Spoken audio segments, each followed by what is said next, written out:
From the luxury of open campuses of Scandinavia to the overcrowded hellscapes of the tropics, we're stepping inside the best and worst prisons on the planet. Around the world, more than a staggering 11.5 million people are currently incarcerated. That's almost the same amount of people that make up the entire population of Belgium.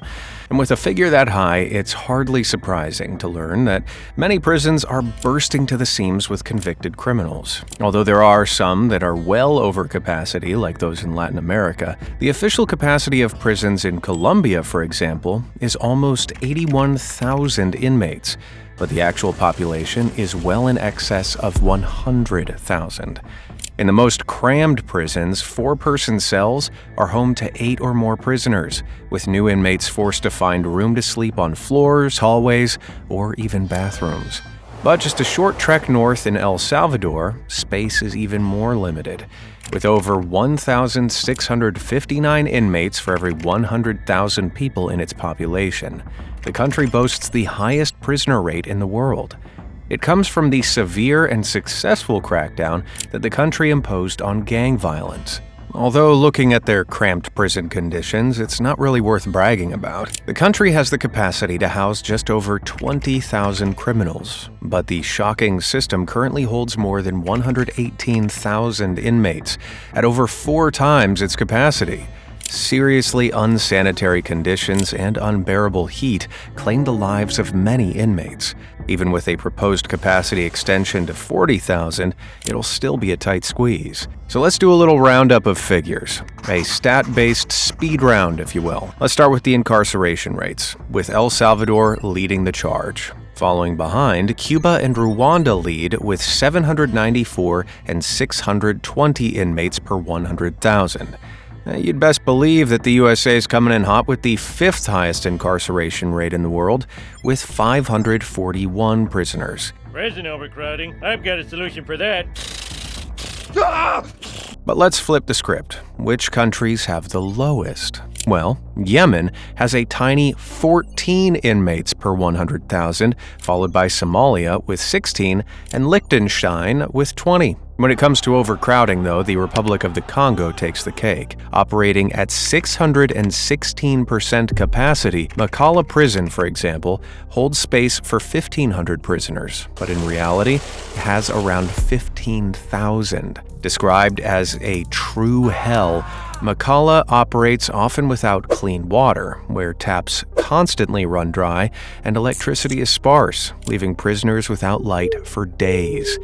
The overcrowded and unsanitary conditions spread disease throughout the prison population, and men are squeezed together in rooms already full to the brim. In fact, some resort to sleeping across the divided walls of the shower stalls. The Philippines possesses a similarly nightmarish prison system, operating at 362% beyond capacity. Manila City Jail is one of the most crowded jails in the world. It was built to incarcerate a mere 1,100 inmates, but the country's war on drugs saw that figure rise to a bar-busting 6,300 in 2018. Unfortunately, conditions haven't improved.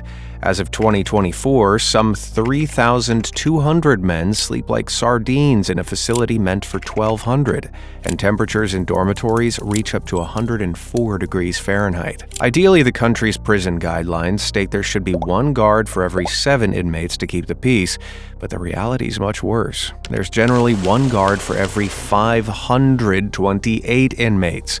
Oh, I do not envy that guy's job.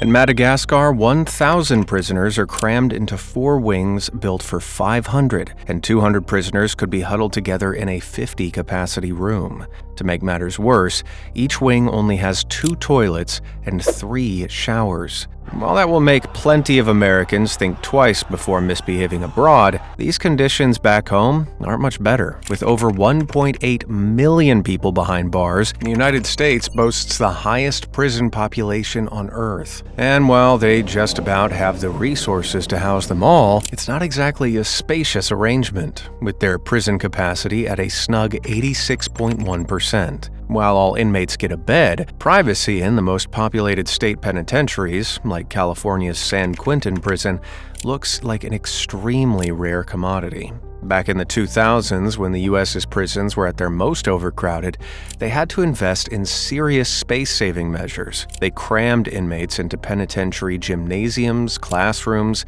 and even clinics, and made them sleep on triple-stack bunk beds. Just imagine rolling over in your bed and falling off the top of one of those. What a nightmare. Commonly named the world's worst prison, the now-defunct Sednaya prison in Syria held horrors beyond imagine. The complex was built in 1987, a Y-shaped main building rising 4 stories above the ground. Estimated to have housed between 10,000 and 20,000 detainees in the past, the prison was seized by rebels in December 2024 after the fall of the Assad regime, and prisoners were freed. In fact, in October 2024, just 4,300 inmates had been recorded in jail. An underground section had 33 small cells, where new detainees often spent their first weeks in near total darkness. The upper 3 floors contained a total of 170 group cells, all windowless, and each cell often held dozens of prisoners. Things were so overcrowded that they would sleep sitting up so that they'd reduce the chance of getting covered in someone's feces. But not every prison in the world is crammed to the rafters, as you can see from the empty prisons of the Netherlands.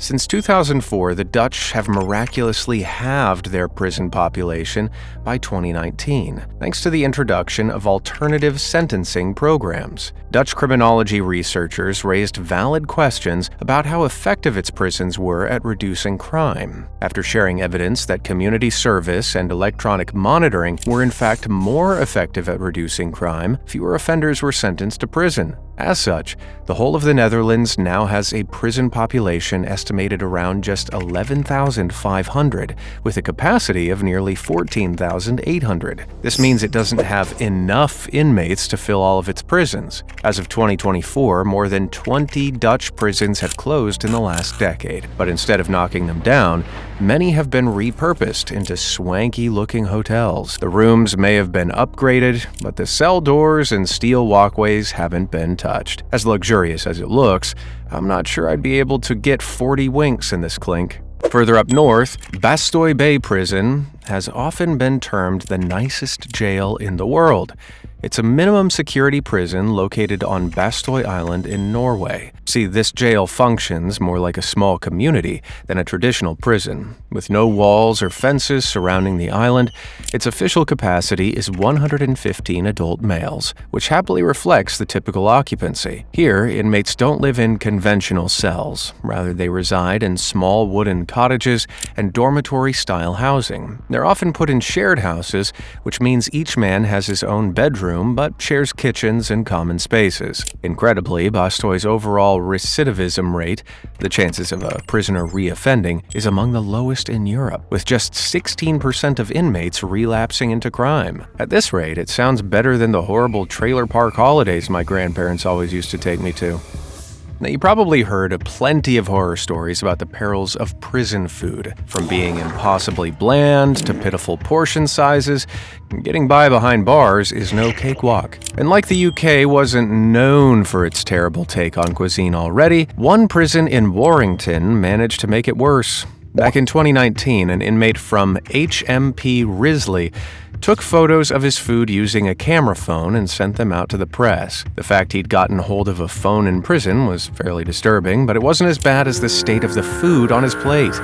Baked beans on plain pasta, soggy fish and fries, lashings of liver, and whatever this ungodly combination is, painted a pretty bleak picture of British prison cuisine.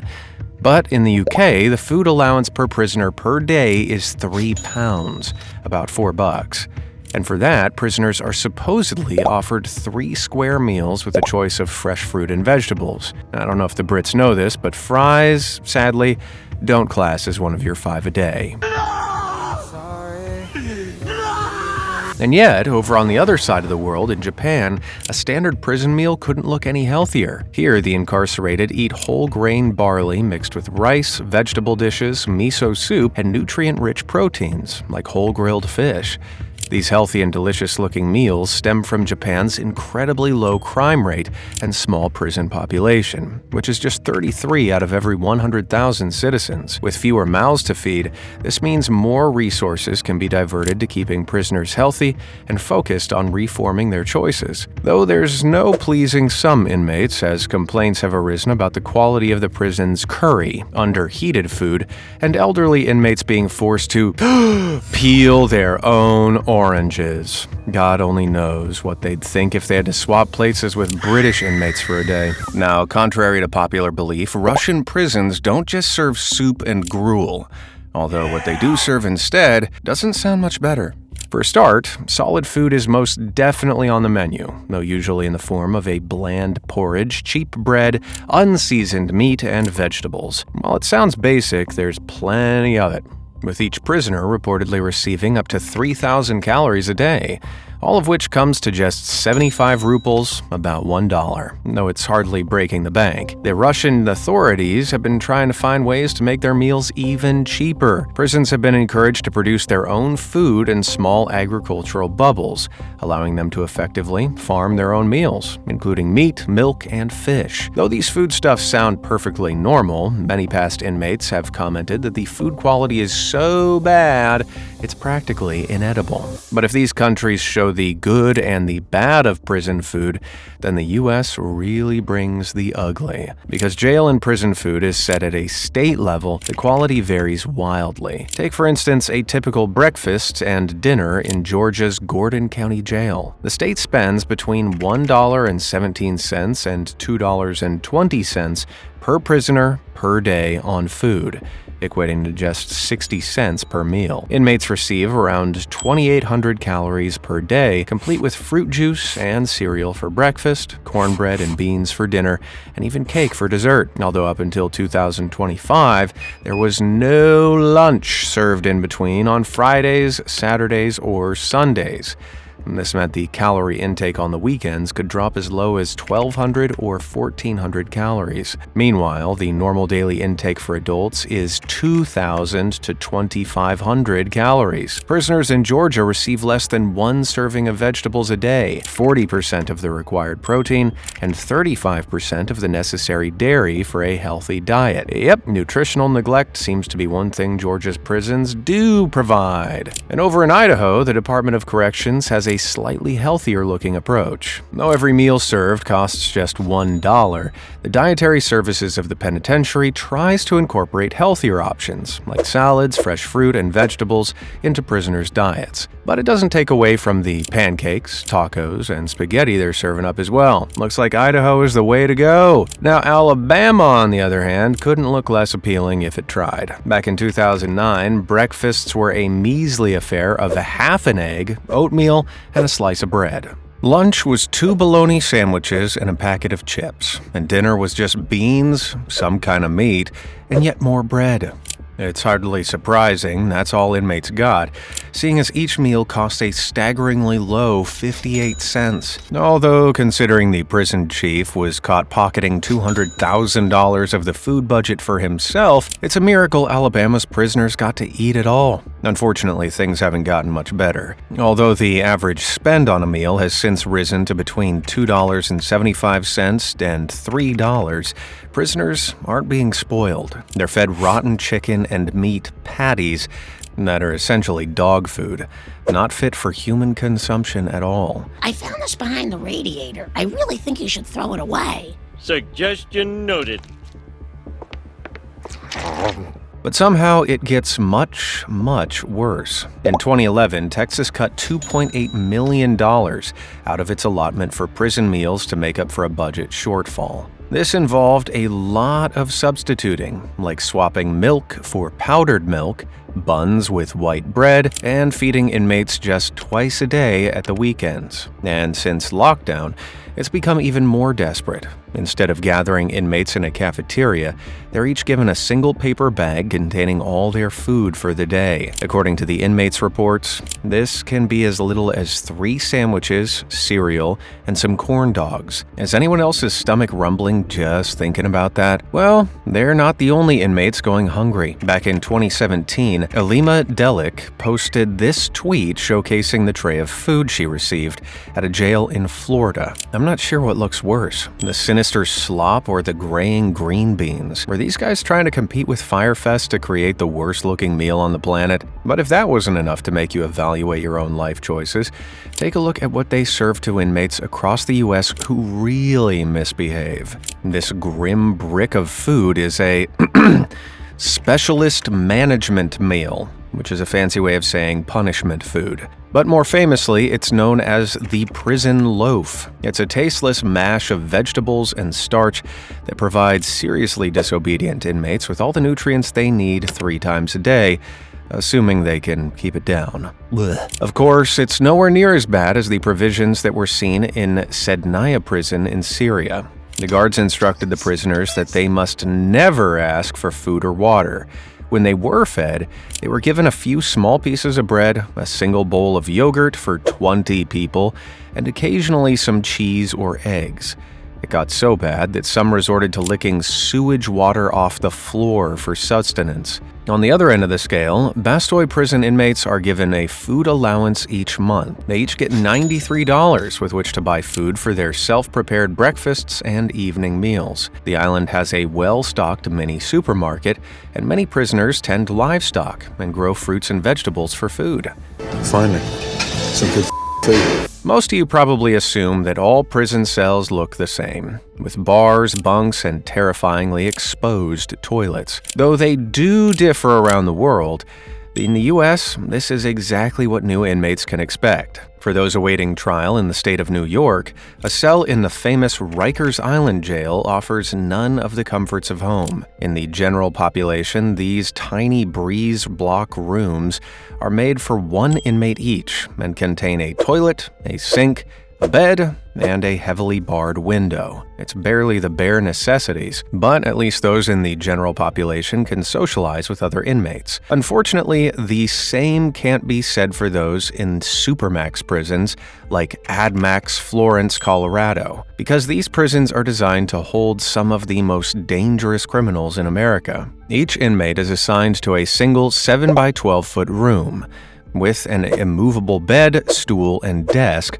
all made out of concrete. They also have a shower, set on a timer to prevent inmates from flooding their cell, and a toilet with a inbuilt sink. It's a lot to pack in, but it's specifically designed to prevent moving the prisoners around the facility unnecessarily. Because the more they move around the penitentiary, the more they get to know its layout, which might prompt them to hatch an escape plan. As such, the vast majority of the 400 prisoners held here are in solitary confinement for up to 23 hours a day. But it could be so much worse, as proven by the existence of Russia's Black Dolphin facility. This federal penal colony houses around 700 of Russia's most dangerous criminals, who, in total, have been responsible for the deaths of approximately 4,000 people.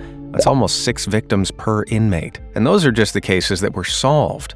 Inmates are held in cells that have thick steel doors, as well as bars separating the living space from the windows and the door. This effectively creates a cell within a cell, preventing them from rushing the guards at the doors or trying to escape through the window. And as a ironically named ground rule, none of these cells are located on the ground floor, which stops any prisoners from tunneling out of their life sentences. When they are allowed to leave their cells, they're bent over double by the guards, handcuffed, and frighteningly frog-marched out so they can't really see where they're going. This is yet another precaution to prevent prisoners from mentally mapping the layout of the facility. Mother Russia really doesn't play around when it comes to national security. Now, Russian law states that each inmate must have at least 21 square feet of personal space to themselves, but penal colonies like Black Dolphin possess cells that are easily overcrowded with 20 to 50 prisoners sharing the same space.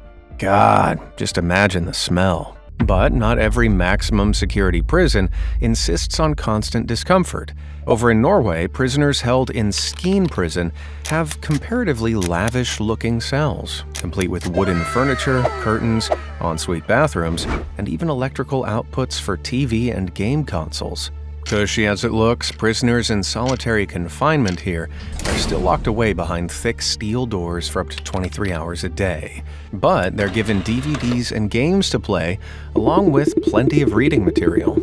It almost makes the idea of serving a life sentence sound tolerable. Many start off in high-security prisons like Skene and are gradually transferred to lower-security institutions with more freedom and even better-looking cells. One of which is Halden, a high-security prison where inmates have private rooms complete with flat-screen TVs and fridges. They can even borrow musical instruments to learn and play at their leisure. Though making convicted criminals this comfortable makes many people bristle in anger, Norway defends the idea that treating prisoners humanely is the key to reintroducing them into society. And despite what you think, it seems to work. Norway has a repeat offender rate of just 20%, one of the lowest recidivism rates in the world. Who knew a few creature comforts could help put a stop to crime? Sweden is much the same, with most inmates allocated their own room with bed, desk, TVs, and computers with internet access. Cells are generally between 10 to 12 square meters, and they're better than some university dorm rooms. Shared access to kitchens, music rooms, art studios, and gyms are the norm here, too. Aranjuez prison in Spain, however, has a pretty unique cell arrangement. It's a medium security facility and the first of its kind in the world. It's designed to keep families together. Inmates are able to live freely with their children in units nicknamed 5-star cells.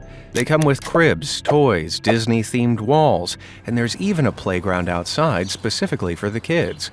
Plus, mental health support, counseling, and extensive educational programs make this place more like a support group center than a prison.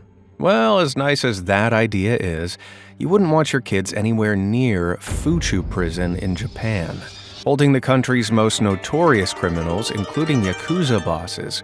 Living here means dealing with a long list of rules. There's no speaking to fellow prisoners during work or meal times. Visiting rights are limited, and you're forced to sit in certain ways for long periods in your cell. Prisoners have to deal with extreme temperatures, lack of water, and TV viewing monitored and strictly rationed. Inmates bathe 3 times a week, with 15 at a time sharing a large communal bath. Whilst these regulations seem unnaturally harsh, officials claim it's the secret to their success. The limitations are responsible for a lack of overcrowding, substance abuse, and violence. And since all inmates are treated the same, there is no criminal hierarchy to deal with. So, whether you're a top boss in the Japanese underworld or a lowly petty thief, each day is the same. Boring groundhog nightmare. Didn't we do this yesterday? I don't know what you mean. It's hard enough getting seen by doctors when you're a free citizen of the world. But what about when you're inside? Access to healthcare is a major problem in some prisons, with many inmates unable to be treated for physical or mental illnesses at all. Human Rights Watch found that many of Pakistan's jails lacked basic medical staffing and medicines, leaving inmates with untreated conditions and higher risk of catching and spreading disease. Overcrowding and corruption are rampant, with documented deaths from untreated illnesses directly linked to the absence of healthcare services. Abuse from prison officials goes unpunished and contributes to serious human rights violations. When you add in unsanitary living conditions, poor quality in food, and lack of access to medicines, it doesn't paint a very pretty picture. Another guilty party for overcrowded prisons and poor conditions. In Ireland, you'll find prisoners forced to eat off the floor and defecate in front of each other. 613 prisoners are stuck sleeping on mattresses on the ground or camp beds. Healthcare provisions are dire, with mental health and addiction support already overwhelmed. The gaps in healthcare, the overcrowding, and mental health pressures have directly contributed to a 50% increase in prison deaths in 2024. Meanwhile, the Netherlands have integrated public health care in prisons, with access to medical and mental health care similar to community standards. There are programs specifically addressing mental health disorders, substance abuse, and self-harm prevention whilst in prison. The very idea of being locked in a tiny cell for up to 23 hours a day is enough to make even the laziest people restless. Fortunately, the United States has decreed that prisoners should be given at least 1 hour of exercise outside, weather permitting, every day. Of course, leading the charge as the best country to do prison, Norway sticks to the UN recommendation of 1 hour of play per day. Yet England only changed the minimum exercise time to 1 hour in 2024, where before it had only been 30 minutes. In Japan, prisoners exercise just twice a week in the summer and 3 times a week in the winter. Say what? Well, this is because exercise is only allowed on weekdays and days where there's no bath time. As for weirder weather rules, it's likely they're having more bath time in summer, or maybe they just prefer doing push-ups in the rain. In California, where the weather is almost always glorious, inmates are usually let outside into concrete yards, separated by 2 layers of chicken fencing and topped with barbed wire. And in case inmates even consider making a run for it, observation towers are posted nearby, holding guards that are armed to the teeth with automatic weapons. Though it'd be a dumb idea to try and scurry up the fence with all that firepower waiting above, it would certainly get your heart rate up. With all sense of escape out of their minds, prisoners are free to do laps, play basketball, or use some of the stationary equipment for workouts like chin-ups and boxing. But over in Brazil, prison yards are often set up to let inmates indulge in the nation's favorite sport, soccer. While the pitches occasionally double up as a space for drying laundry, facilities like this prison in Manaus has at least 3 separate concrete pitches for inmates to kick a ball around on. I wonder if the guards do a little Mexican wave every time they score a goal. While team sports are a great way to boost morale, the group exercises they do in Thailand look a lot more like torture. Despite all those strenuous-looking positions in baking hot sun, these inmates are actually engaging in a little yoga. For both male and female inmates, the slow-moving, far-stretching exercise helps prisoners improve their physical and mental health. But when it comes to group exercise, the inmates that really steal the show are those from the Filipino Cebu Provincial Detention and Rehabilitation Center. The prison rose to fame back in 2007 when a video of hundreds of inmates performing a choreographed dance routine to Michael Jackson's Thriller went viral. It turned out that government security advisor Byron Garcia introduced the program for inmates to get an hour of exercise each day. And they didn't stop at Thriller. Up to 1,500 inmates participated in a fantastic variety of different routines. From the power stance pulling ballad of Queen's Radio Gaga to the hilarious dress-up dynamo of Sister Act's Hail Holy Queen. The dance program was a huge hit and even inspired a film called Dance of the Steel Bars. Though not all prison exercise is so inspiring.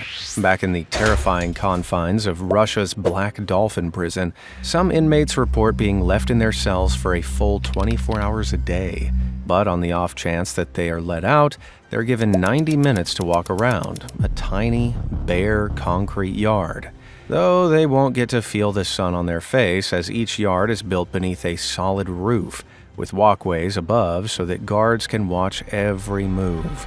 After seeing that, I'm never complaining about going to the gym ever again. But not every inmate is condemned to spend years just pacing behind their cell walls. Jobs can be offered, or enforced, to make use of all the free time detainees have on their hands. For example, in the USA, the Department of Corrections directs certain facility jobs that can be done by inmates, such as laundry, maintenance, and food service. They also offer jobs for state-owned businesses, producing goods like garments and furniture. And while the U.S. Constitution claims that working as part of a prison sentence isn't technically slavery, some states offer the prisoners wages to keep everything above board. Inmates can use this money to buy extra food from the prison commissary or phone calls to their loved ones. In California, a well-paying facility job can see prisoners earn just 37 cents per hour. It really doesn't sound like much, but depending on the facility, it can be as little as 8 cents per hour. So, for working 6 hours, prisoners can earn as much as $2.22 or as little as 48 cents a day. Inmate pay was boosted back in 2024, ranging from 16 cents to 74 cents an hour. Yet their hours have been cut down, so their total earnings are likely staying at the exact same. Over in Idaho, that wage gets a little better, with top-end facilities offering 95 cents per hour, while Alaska can pay up to $1.25.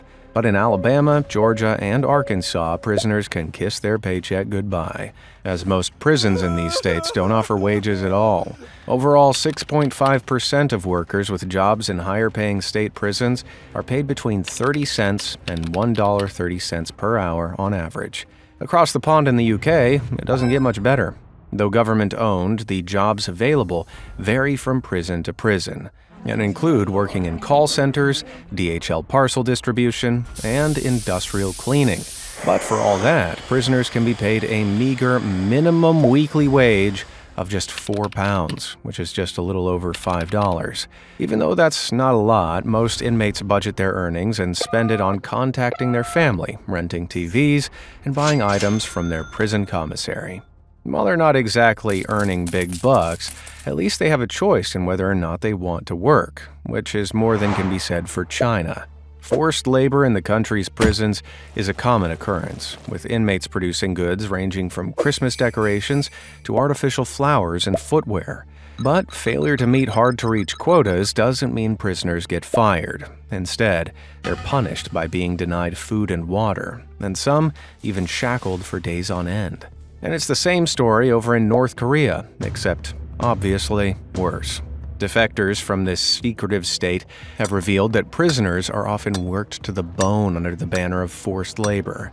A typical day for the once missionary prisoner Kenneth Bay revealed inmates were forced into hard labor from 8 a.m. to 6 p.m. 6 days a week.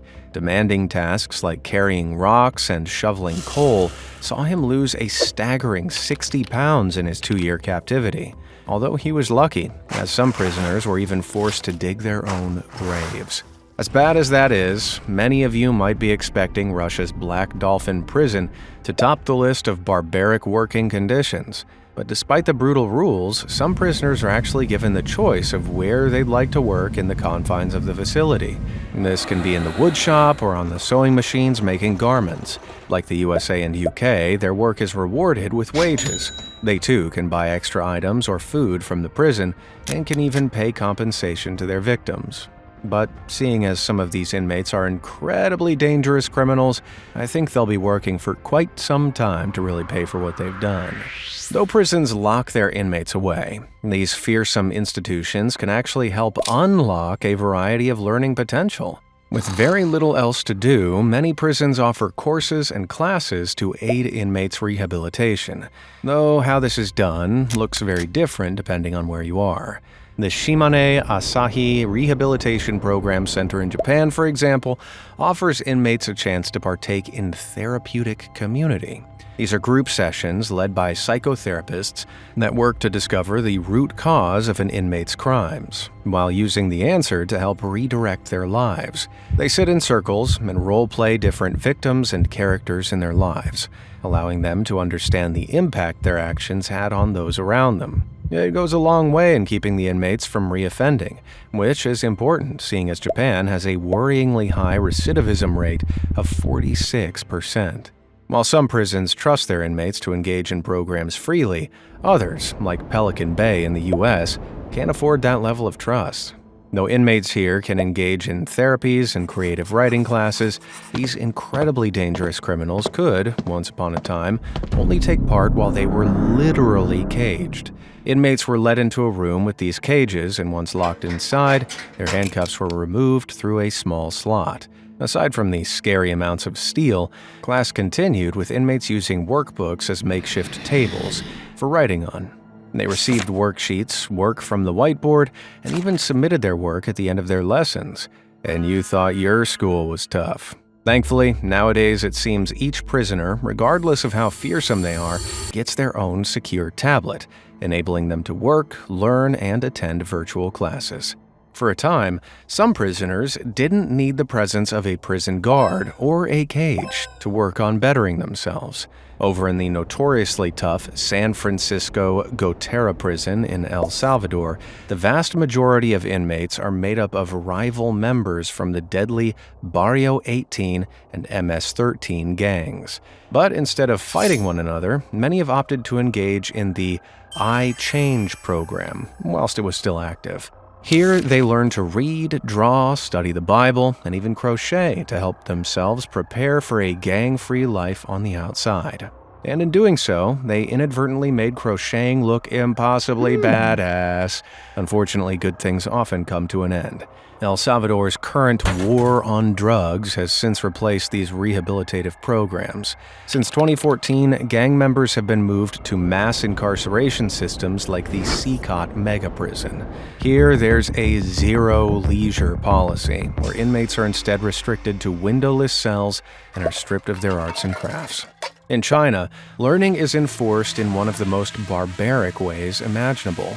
Before 2022, and without warning, people were snatched off the street, shackled, blindfolded, and detained in one of China's vocational education and training centers. The name may sound fancy, but they're known simply as re-education centers, or political education camps. And what exactly were these prisoners' crimes? Well, shockingly, just their religion. While China allows some religious freedoms, it's a communist state that is constantly fighting for tighter control of its citizens. So anyone showing more devotion to their faith than their country found themselves inside one of these 380 indoctrination camps set up around the Xinjiang region. It was estimated to have more than 1 million Uyghurs, Kazakhs, and other predominantly Muslim minorities detained since 2018. Without any kind of trial, they were forced to partake in classes about China's all-encompassing culture, which is designed to eradicate any religious attachments. But if the guards don't think the lessons are getting through, they won't hesitate to use menacing methods. Prisoners are beaten, starved, psychologically tormented, and will only be released when they can demonstrate they have transformed their behavior, beliefs, and even their language. Somehow, I don't think just sending thoughts and prayers will help this situation. Since 2022, many of the original camps have been converted into formal prisons or factories. Yet the snatching of individuals remains, as well as the forced indoctrination, abuse, and erasure of religious identity. Detainees now face secret trials, which are really just legal formalities, since there's a near 100% conviction rate. This has resulted instead in decades-long prison sentences rather than being released from the program. Today, an estimated 500,000 people remain incarcerated. Yep, don't let the rebrand fool you. It's still the same nightmare going on behind the new packaging. Well, after taking all that in, which country would you least like to serve time in? Let me know in the comments below. Next, check out my video about these fugitives who disappeared without a trace. Thanks for watching.